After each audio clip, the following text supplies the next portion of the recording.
All right, guys. I have a history teacher, Mr. Niebrugge, and also he's the voice of the wooden shoes, Rich Niebrugge. Talking a little bit about him, kind of featuring him a little bit.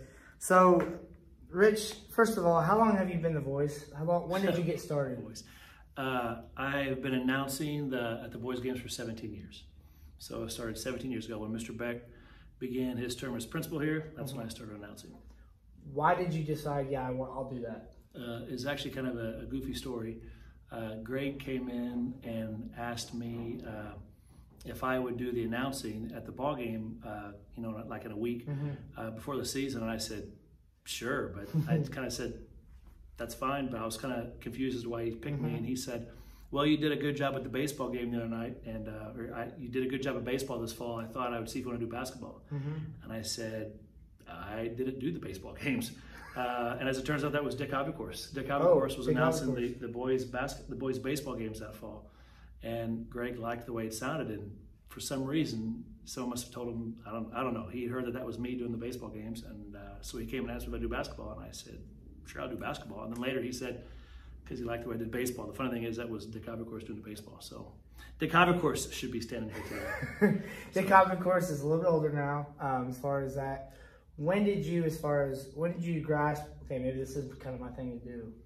Oh, I don't know if I've ever really grasped that. It's just something that I don't mind doing. You know, I've had kids come up to me and ask me, hey, you going to be there at the game tonight? Or, you know, I've had a few players come up and say, I can't wait till I'm a starter. Whatever, and you know, that's fun. If it helps get them excited, if what I can do helps get the crowd fired up, that's fine. So, what's the biggest vibe from the players as far as the fans and the crowd when you're doing the starting lineups and just everything? What gets you excited about that? Well, being a graduate at THS, you know, I was a young fan out there too, and I would love to come to the ball games and hear the crowd get fired up and hear the band roaring. And we've had, you know, our band is still awesome. Our band was awesome when I was a little kid. It was great when I was in high school. The band is still, you know, that's a huge part of the environment. And then you got the tradition. Usually the stands are full. A lot of people are there. The kids all like to get down by the floor. It's just a great atmosphere. And so I've always kind of enjoyed being a part of that atmosphere. I enjoyed coming when I was a kid. I enjoyed it when I was a player. And now I'm happy that I can be a part of that. So.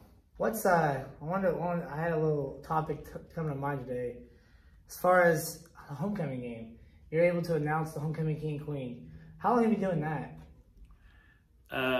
Since the first year I started announcing basketball games, I think so. 17 years, I guess. A lot of people look forward to hearing that.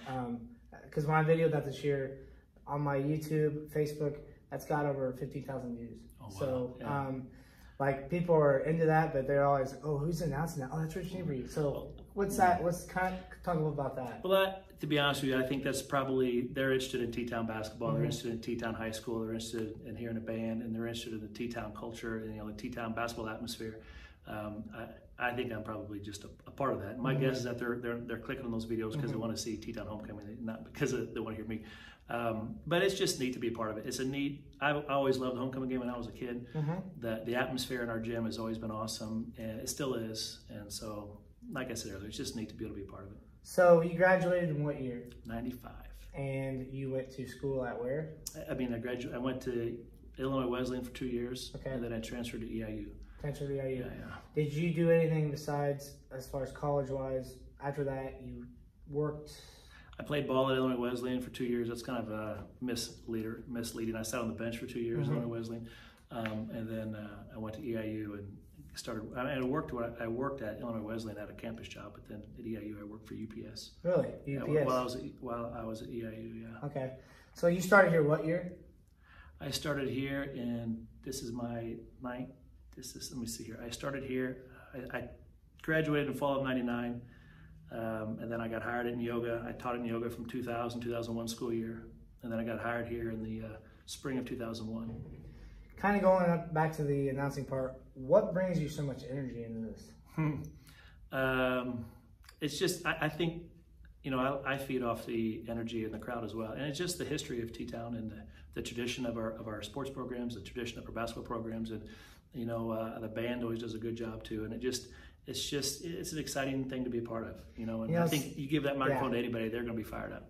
Something crazy is Greg Sapp actually came to me the other day and says, man, Rich Niebrugge's been doing that for a long time, but he's one of the best. Greg Sapp is one of the best. Greg told me that, and I'm like, whoa, I better tell Rich that. No, that's nice. But Greg Sapp, he is a great guy. And that's been a cool thing about doing the announcing. I've got to know, I talk to Greg a little more often, but of course I get to know Greg through coaching, but you meet good people. It's a fun thing. I know one of my favorite parts about it is through the years, my little boys have wanted to sit down there on my lap. They want to sit down there, and they get a courtside view for the games, and their friends come and sit down by them. And the coaches have welcomed that. And so, and even this year, like Coach Reeder comes down and gives those guys fives, and he gives them all knuckles. And it's just cool to see those little boys who one day want to probably be TTown basketball players. Absolutely. So even though it has nothing to do with my announcing, but because I'm there, these boys get my little boy sits down there and his friends sit down there. They look up to somebody. And I think, even if I wasn't announcing, those little boys still come down there going to sit there. That's a little boy spot, so that's cool. Coming back to the band part, what's your favorite thing about when you're announcing, you're saying like, thank you to Melissa Orndorff. As far as the band, what is so exciting that makes the band for you as far as announcing everybody? Well, I just think our band does a great job. I mean, our band does and if you've ever been to different gyms, sometimes the music really gets you going, and sometimes the band does a great job, and other times the band is flat. When you come to TTown High School, that band is always on. They always do a great job, and so I think they just really set the stage. People love to, they love the product they watch on the floor. They love hearing the band. Our cheerleaders, pomerettes, everybody does a good job. So it's an overall, there's just a lot going on. So who is your favorite overall college basketball, NBA, professional, athletic, as far as announcer that you look up to, like, I want to be like him? Greg Sapp and Jack Buck.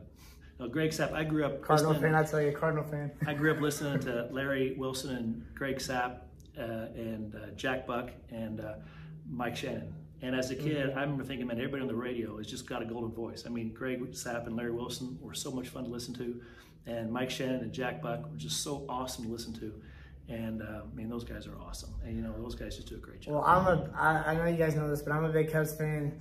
We always butt heads, but it's all good rivalries. We always give each other crap, but it's good fun. Whenever you're at a game and you come into the gym and you see the crowd, especially for the homecoming and senior night, what is that like for you? Well, I would say the role of announcer kind of takes a back seat there.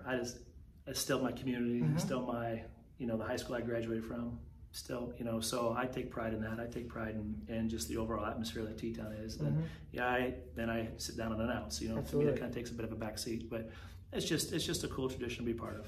Rich, you do a hell of a job. I know a lot of people know Rich, but as far as the community standpoint, he does a good job of getting the community going, the energy. Like, I have the energy as much as like 23-year-old. You don't see too much of that, but people love your stories. They love your stories, love to come to the game. Everybody loves it. Well, I tell you what, Rich, it's a pleasure getting to talk to you. And whenever tonight the boys play at home versus Monticello, I'm going to video him. Monticello. Tonight's Monticello? Home varsity game is Monticello. Okay, yeah. Cool.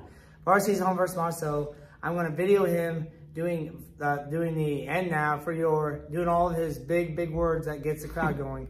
So I will get this posted sometime tonight. Not sure when, but it'll get posted. Rich, it's been a pleasure. Thank you very much for doing this. Welcome to another night for Thomas Wood.